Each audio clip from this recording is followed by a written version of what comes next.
We're sorry, the number you have reached is not in service. Please check the number or try your call again. This is a recording. Are you listening? Hello there, I'm Darius, and I'm Sam. and welcome to the Oxfordshire Youth Podcast. This podcast is by young people, for young people, just to talk about the things that we care about. We're here to give you a voice, whether that's to voice your creativity, your professionalism, or just something that you're doing that you feel needs to be spoken about. And if you want to get in touch and actually get on this podcast, you really can. We don't bite. I mean, we promise. And we promise. But the real question here is, are you listening? I mean, are you listening? Are you listening? Are you listening? Let's just get on into the podcast. Hi everyone, it's Darius here, and this is a spotlight episode. We are taking a little bit of a look back at the amazing Oxfordshire Youth Awards. It was such a fun time, and I am here with the lovely, the amazing, the phenomenal Freya. She is Jacari's lead coordinator, and I feel so honoured to have her here. Hi Freya, how are you doing today? Hi Darius, thanks for having us on the podcast. As I said, you are the lead coordinator for Jacari. Could you just let all of the listeners know what Jacari does within the community? Sure, yeah. So we are a very small charity and we train student volunteers in Oxford to be one-to-one English tutors for local kids who've got English as a second language. So all our volunteers, they go to Oxford Uni or Brookes and we match them up one-to-one with pupils. Normally they go to their family homes to do the lessons, but obviously during COVID pandemic, they've been adapting to doing online video tutoring. During normal times, we also sort of arrange events for the kids and families and volunteers to all attend together, like pantomime trips and arts and crafts and that kind of thing. And obviously that's not happened during the pandemic, but we're hoping to get back to that sometime soon. Hopefully, this pandemic has changed a lot of things. But no, I'm so glad to be speaking to you. As I mentioned a little bit earlier, this is a spotlight look back at the Oxfordshire Youth Awards, and Jacari were the winners of the Youth Project of the Year at the 2020 Oxfordshire Youth Awards. So, I mean, obviously, congratulations. A huge congratulations are in order. How did that feel for you? How did that feel for you all winning that on the night? Oh, it was really great. I mean, it was such a nice event, even having to be online. I thought you guys did a fantastic job of making it work and getting an atmosphere into people's bedrooms and things. So yeah, it was lovely. And we certainly got a lot of kind of congratulations and follow up on social media from other contestants and just people in the local community and that kind of thing. So I really think it's helped sort of raise Jacari's profile a bit, and we're quite well known amongst the university and the young people who take part, but less so I think in sort of the wider Oxford City community of other charities and that kind of thing. So yeah, it's been fantastic having the award because it's really sort of raised our profile and helped us to talk more about what we do. That's really important, especially as you said, you're a smaller charity, so the fact that the awards can help to boost you guys and to bring more awareness to all of the amazing work that you're doing. As you said, we're in a pandemic, and which therefore means that so many things have changed. How have you guys found adapting to all of the new things like Zoom, as we're recording this on now, all of the new ways we've had to adapt? How has that been for you guys? Yeah, I think it's been quite tough for us. I mean, with all of our, our activities used to be in people's homes, and that was obviously just kind of one of the most risky things that you could do is send a university student volunteer into an intergenerational family home. And so of course, we just had to shut down all of that really, really quickly back in March last year. And I think it has been a challenge for the volunteers trying to adapt to online tutoring because it is harder to get a rapport with your pupil. And then there's all kinds of internet connection issues and trying to explain to someone how to set up Zoom on their computer, or just trying to work out if people have Zoom or if they have a laptop even.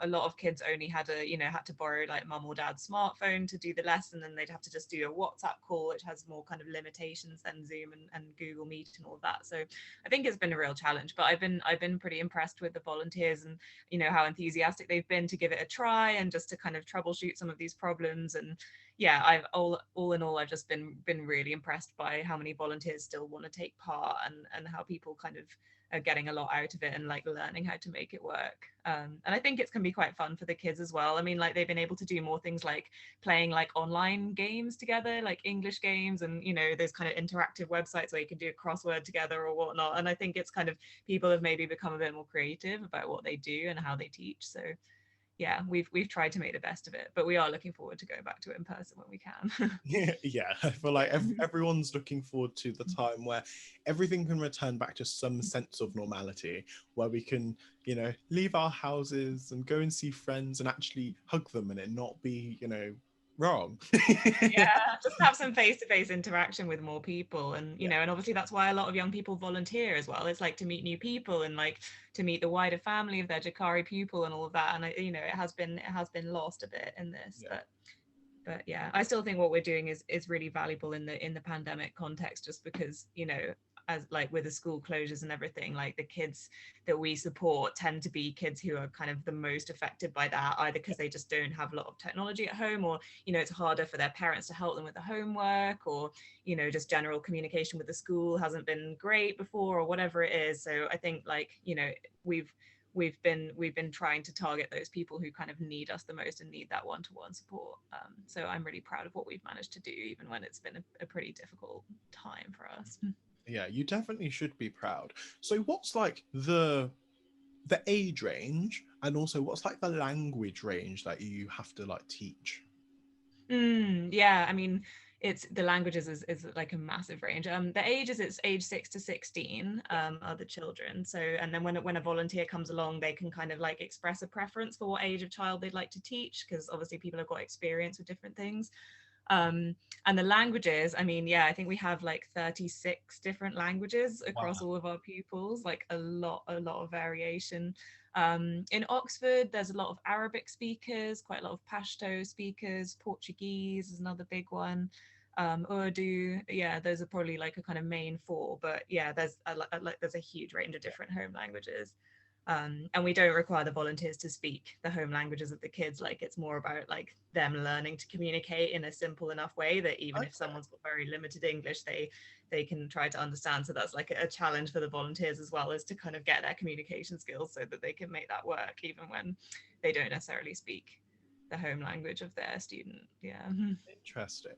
So like I want to, you know, wind it back just a little bit on just you, Freya. So how did you get to this point? How did you get to this point where, you know, you're a part of Jacari, you're doing amazing work within the community? What you know, trials, what successes, what failures led to the Freya that we all see today? That's a good question. I mean, I've been involved with Jacari in various ways for quite some years before getting to this point. So I was a student in Oxford myself. I moved to Oxford for university. And I did a lot of volunteering when I was there, and it was a big part of my life. I did a lot of kind of student campaigning and activism, a lot around homelessness actually in Oxford, so like less around EAL, but I just was generally really keen to like get out there and meet people who weren't students and do something else. And then when I came to graduate, I just thought, oh, I really need to stay in Oxford because Oxfordshire is great and I never want to leave now. So I was looking around for a job that would allow me to stay, and they were advertising this Jacari coordinator role, and it just seemed like, you know, a really exciting challenge because it's such a small charity, and at the time there was only one employee, so there was just the coordinator, that was it, and a trustee board and the volunteers. But you'd sort of be in charge of everything, and I thought, oh, this is a fun challenge, I'm going to go for it. So I did that for a bit, and then I left for a few years. I was a trustee of Jacari for a year or two. And then the charity kind of grew. We've now got a couple more employees. We've got a branch in Bristol as well. And I decided to basically come back because the job opened up again and it was a sort of managerial role. And I thought, okay, I've got a bit more experience now. I'll come back. And obviously I'm still in Oxford and still trying to find ways to stay in Oxford as long as possible. So yeah, I've kind of seen Jacari grow and develop over a number of years now. So it's very satisfying to be back involved at this time. And also I think I feel like it's been quite good to be back during the pandemic because I've seen what it's like before the pandemic as well. So I know what we can get back to and I know what we're aiming for. But yeah, certainly been a different job than it used to be. I can imagine. You mentioned earlier about being passionate about activism, campaigning, and specifically homelessness, which is very interesting, because personally, like we on the same wavelength, because things like that, especially like in Oxford and Oxfordshire, specifically like homelessness, loves to be swept under the carpet. People love to be like, oh, it doesn't exist here, but it does. It very much does. And I think also with like the kinds of like young people that you're working with, the likelihood of them coming to this country and not being able to get somewhere to live and having to live on the streets is higher, which is extremely unfortunate. I've met some young people who are living in bedsits, or they are homeless with their parents and living in toilets and places like that. And so I think it's amazing that you're equipping these young people with, you know, the skills to be able to survive in a country that I guess isn't created for them. Like all of the structures that exist within our company, our country, isn't necessarily created for people who don't have English as their first language, whether that means that they don't speak, whether that means they don't understand it, whether that means, you know, they communicate through sign language or braille or things like that. It's not built for people who, I guess, don't communicate in some respect, I guess, in an able-bodied way, but in also like just an English way. And I think it's very empowering that the person who is the volunteer, they may not know the language, but I think along the way they're going to pick things up and learn things about the culture. I think that is absolutely amazing. So as you said, you've been working at this for a really long time. What is the most rewarding part of your job? I think I was just doing what I think is the rewarding part of my job right before I've talked to you on this podcast. And basically we have this a kind of online system where our volunteers, after they've done a lesson, they can log in and they can write a little report on their lesson, and they kind of give it a score out of 10 and they tell us what they did. Yeah. And every week I read all of the reports, and then I, like, if the volunteer has put in something that they're worried about or a problem, then I'll respond to that. But often the reports are just full of like really lovely things about how their lesson went, and I just love reading these reports. It literally is the highlight of my week, just reading through all these things and hearing about all the different ways that the volunteers have been creative and different puzzles and games they've done, and seeing their pupils' confidence grow, seeing them get better at something they've been working on for a few weeks. It's just lovely to see it. And obviously, you know, because it's one-to-one tutoring, I don't ever get to see that in person. So it's really nice to hear from the volunteers. I mean, it's also great when to kind of meet with, I mean, when we're allowed to do this, to meet with parents and meet with school teachers as well, because they often will kind of tell us about the changes they've seen in a child in the classroom, for example, like since they got a Jacari tutor, they're putting their hand up more in class, or like they've noticed that they've made some new friends, or, you know, just all these kind of little bits about social confidence. Which I think is like the main aim of what we're doing, really. I mean, obviously we help people educationally and we improve their English, but I do think it's a lot about what you were saying about integration and, you know, feeling more confident to make friends and become more embedded in a community that's going to become their home. You know, even in the face of a lot of structural inequalities and a lot of, like you said, systems that are just not like necessarily set up to be welcoming. So yeah. Amazing. And like, when you look at Jacari, what is your biggest hope and dream for like the charity? What do you want to see it go on to do? What do you want the legacy to be? That's a good question. I mean, I think in the past we always were like, let's just teach more kids, let's get bigger and bigger and have loads more lessons, and it's all going to be great. And obviously there's always more demand than you can fill. With most charities would say that, I think.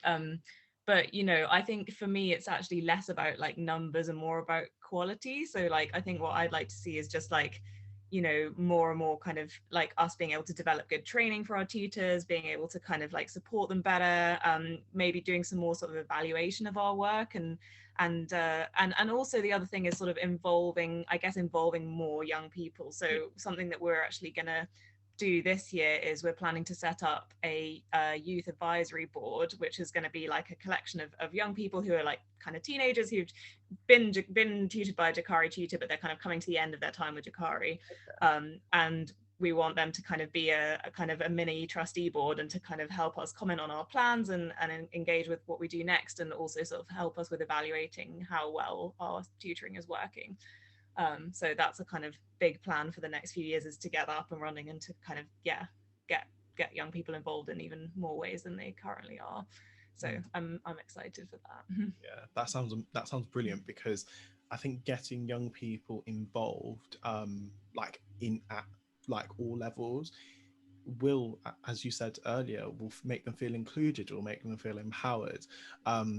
And like, from someone who is a trustee and who is like a young person as well, it's really empowering to be like in positions where your input is valued.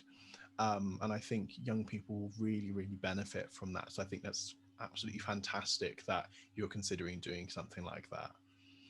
Yeah, I'm sure that you've had experience with that, like being on the board in Oxfordshire Youth and things yourself. But we're kind of hoping that it's another confidence building thing, and it's also something that, you know, you can put on your CV, and it will be good for employability and all sorts of other things in the future. So Yeah, 100%.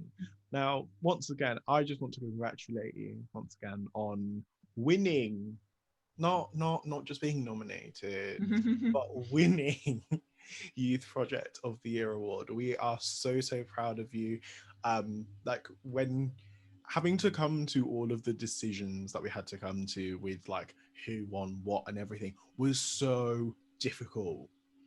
I bet, yeah. And I feel like like genuinely every single person who was nominated deserved to win. And if we could have given out awards to everyone, we would have done. But genuinely, we are all so proud of everything that you and Jacari are doing. And please continue to, you know, impact this world in such a positive way, because it's really opening the world up to so many amazing young people who, you know, you don't know like the input that you've given to them. You don't know what you've put into their lives. You don't know how it's changed their lives or what they're going to go on to do. So please continue to just do fantastic things, because it's absolutely phenomenal. Oh, thank you. No, we're really thrilled to win. And yeah, you're right. It's one of those things, you know, we've all had that experience where we've had a favorite teacher or like someone who as a kid like made a really big difference to our lives, and we'll always remember them as a mentor figure. And you kind of hope that some Jacari kids will have that experience with their volunteer. And yeah, we've recently had a full circle thing where someone applied to volunteer with us and they were once a Jacari pupil themselves. So like they Wow. like and then they like ended up going to Oxford Brookes, and now they're a volunteer. And it's like, oh, I just love seeing things like that where people are like paying it down the line. So looking forward to seeing more of that happening. So how do like people get involved to be a volunteer? Like, do they just like go to your website? Like, how do they get involved? Yeah, the easiest way is to go to the website, and we've got a kind of get involved button, and it's got volunteering section, and you can just read about volunteering on there. We're kind of aiming to open up volunteering to more young people now, so it's like you can be a university student, but you could also be like in your first couple of years of work kind of thing, if you're that similar sort of age, 18 to 25 kind of thing, but you're working. We'd also love to have you as a volunteer. And yeah, we mainly do volunteer recruitment in October and January, so that the kids can be matched with a tutor and then get kind of a maximal 6 months or a year's worth of tutoring out of it. But yeah, no, we'd always love to hear from new volunteers. So if anyone wants to get involved, have a look on our website. And we're also doing because it's our 65th anniversary. So Jacari was actually formed in 1965, a very long time ago, as a student political campaign. But we're kind of trying to celebrate that anniversary by doing some 65th anniversary fundraising challenges this year. So we'll have more info about that on our website very soon. But if anyone wants to get involved in that as well, we'd love it. Very, very interesting. So anyone listening that wants to volunteer, that wants to, you know, raise some funds, that wants to get involved in that 65-year anniversary like challenge, like, people get involved. Like, if you want to, you know, run a marathon, do it. if you want to, I mean, I was going to say if you want to abseil down the building, probably don't abseil down the building. Maybe don't do that. Yeah, I'm not sure we have a risk assessment for that, but you know. But no, definitely do get involved, especially if this is something that you're interested in. Freya, thank you so much for, you know, just taking the time out of your day to come and chat with me. And it's been so amazing just to be able to celebrate you in this moment, and Jacari, for all of the amazing things that you guys do. Oh, thank you for having us. It's been a pleasure chatting. Thank you. Thank you so much to everyone who has watched or has listened. We really do appreciate it. Keep watching because there should be some more Oxfordshire Youth Awards Spotlight episodes that you can enjoy. Bye.